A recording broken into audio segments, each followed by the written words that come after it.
Pojdimo v leto 1920. Primorska spada pod italijansko ozemlje.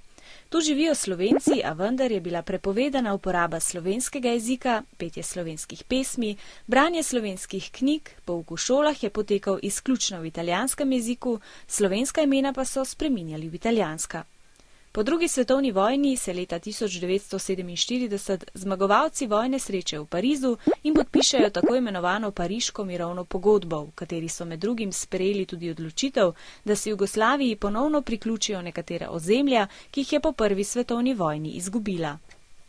Pod Italijo je prišla Benečija, Rezija, Gorica in Kanalska dolina, pod Jugoslavijo pa preostali del Primorske, Istra z reko, vsi otoki in Zadar z okolico. Priključitev Primorske je za Slovence pomenila ponovno oblast nad ozemljem, kjer so živeli, ter dostop do odprtega morja.